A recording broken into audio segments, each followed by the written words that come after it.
46 years ago, Superman debuted on the big screen. At the time, 1978, the idea of making a big budget superhero movie was so out there, the film was actually marketed as Superman the Movie. To put it in perspective, we're getting 4 comic movies this year alone. And while we're getting a 4th cinematic Man of Steel, Richard Donner's OG Superman created the genre. I just watched the film for the first time since I was a kid, and at that, not even sure I've ever seen it beginning to end. I'm an 80s baby, so for me, the seminal work was Batman 89. That shot of the Batjet creating the bat symbol with the moon blew my 5-year-old mind. But that's another video. Watching Superman in 2024 was kind of fascinating. Filmmaking has changed a lot in 4 decades. And I don't just mean special effects, although that is a huge part of it. The tagline for this movie was, "You'll believe a man can fly." If you watch something like the airport battle in Civil War, there's 5 characters flying in that scene alone, often in the same shot. Watching a character fly isn't the selling point it was then. But in 1978, when Superman rescued Lois midair, jaws were dropped. Audiences had never seen anything like it, at least not executed at that level. When the comic movie was still new, there was still a sense of wonder. And while progress is a great necessary thing, I can't help but feel a little envious of the crowd that got to experience that firsthand. Richard Donner, who also directed The Omen, Goonies, and Lethal Weapon, knew he was giving us cinemagic.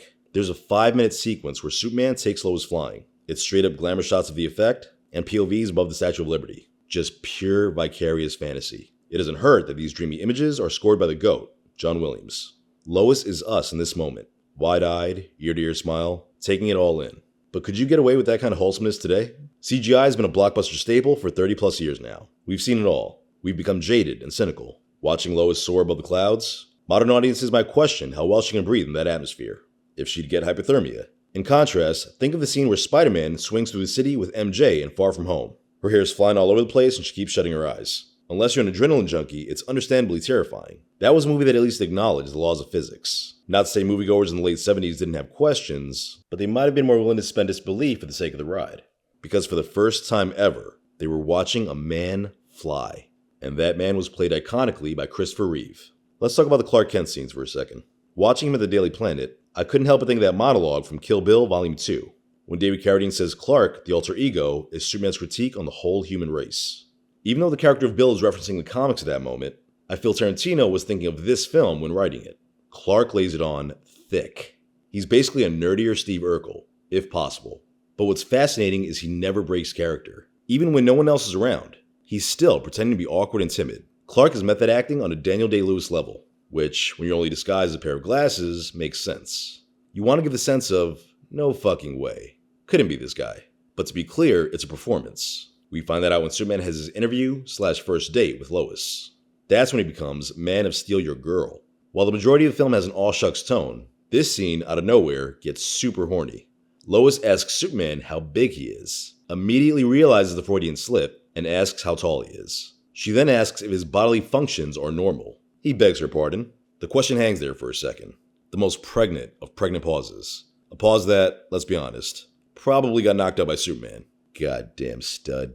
Then she tests his x-ray vision. She could ask him anything. What's in my fridge? Or how many fingers am I holding up behind my back? Instead, she asks Superman to tell her what kind of underwear she's wearing. Not exactly journalism 101. Some quick stray observations. In my memory of the lore, Kal-El is still a baby by the time the Kents find him in that field. It was surprising to see the original movie aged him 2 or 3 years on the journey. I suspect it's because they wanted to reveal his powers with this shot.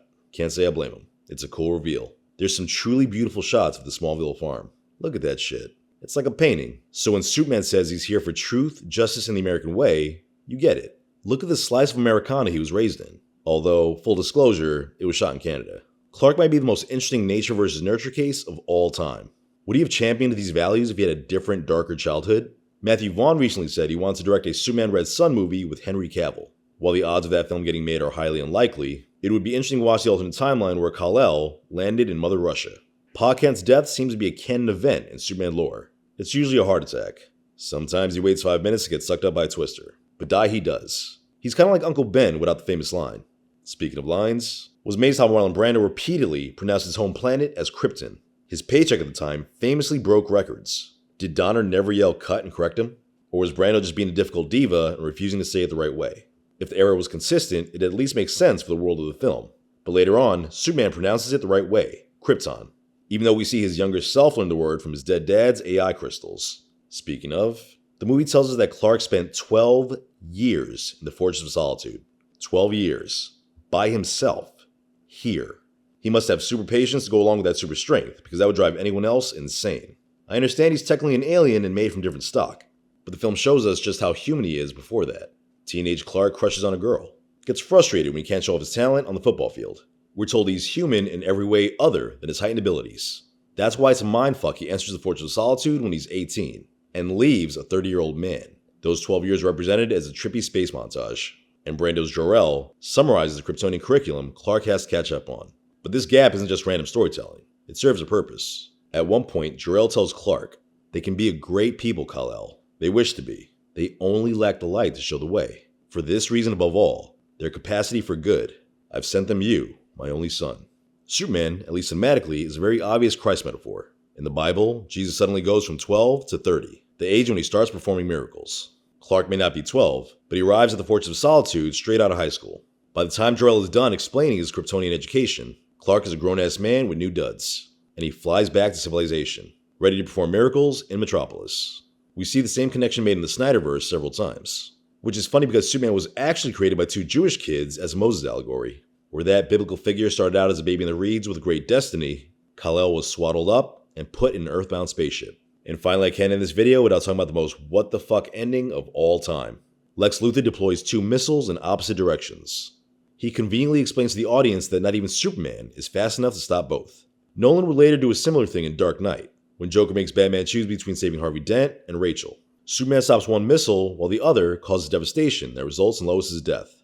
Superman pulls Lois' dead body out of her car and, in a moment of pure rage and grief, shoots into outer space, flies against Earth's natural rotation, causes the planet to turn backward and, with it, time itself. Let me repeat that. Superman creates time travel by reversing the Earth on its axis. He's then able to stop the second missile and prevent Lois from getting killed. It's simultaneously the coolest and silliest scene in movie history. Are you curious what would really happen if planet Earth decided to just spin the other way? Because I was. And I did something audiences in the late 70s didn't have the privilege of doing. I Googled it. If, out of nowhere, the Earth decided to spin counterclockwise, it would cause disastrous winds and massive waves. Together, these abnormal weather conditions would wipe out nearly everything above the ground. So to recap, Superman would have brought forth the apocalypse to reanimate his work wife. Honestly though, is this any less logical than Tony Stark casually inventing time travel? Somewhere between lunch and bedtime? If you enjoyed this video, please hit that like button and subscribe.